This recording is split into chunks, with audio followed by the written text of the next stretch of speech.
Ndoda kuziva ndakatadzeiko, ndoda kuziva ndakatadzei.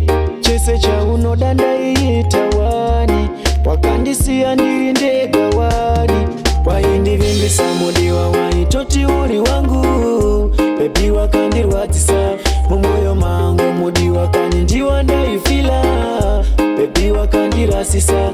Waindivimbisa mudiwa waitoti uri wangu, bebi wakandirasisa mumwoyo mangu. Mudiwa kanindiwa ndaifila, bebi wakandirasisa. Manyepo ako mudiwa akandikostira zvemashuwa. Ndotongoti dai ndakaziva ndisina kuperera pamazuva ekutanga. Hapana kana aifunga kuti isu ticharambana, vakawanda vaichiva.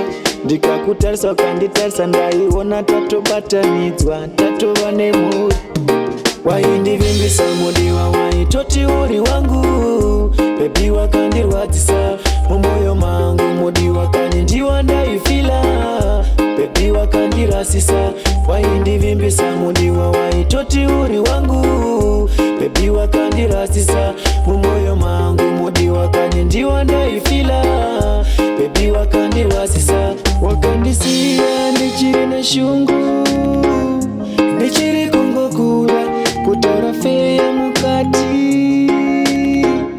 Ndichiri kungokura, ndoda kuziva ndakatadzeiko, ndoda kuziva ndakatadzei. Chese chaunoda ndaiita wani, wakandisiya ndiri ndega wani. Waindivimbisa mudiwa waitoti uri wangu, bebi wakandirwadzisa mumwoyo mangu. Mudiwa kanindiwa ndaifila, bebi wakandirasisa.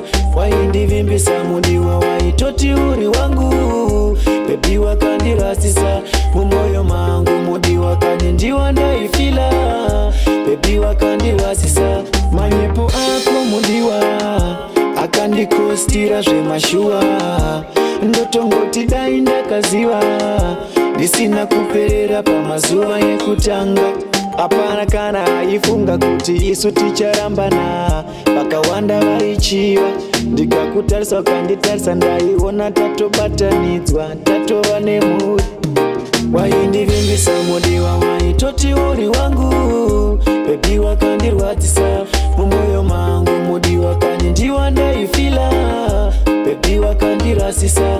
Waindivimbisa mudiwa waitoti uri wangu, bebi wakandirasisa mumwoyo mangu. Mudiwa kanindiwa ndaifila, bebi wakandirasisa. Wakandisiya ndichiri neshungu, ndichiri kungokura kutaura feya mukati. Ndichiri kungokura, ndoda kuziva ndakatadzeiko, ndoda kuziva ndakatadzei. Chese chaunoda ndaiita wani, wakandisiya ndiri ndega wani. Waindivimbisa mudiwa waitoti uri wangu, bebi wakandirwadzisa mumwoyo mangu. Mudiwa kanindiwa ndaifila, bebi wakandirasisa.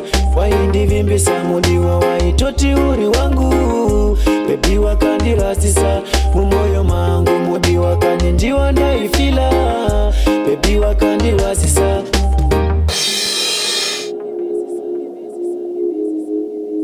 D-Culture.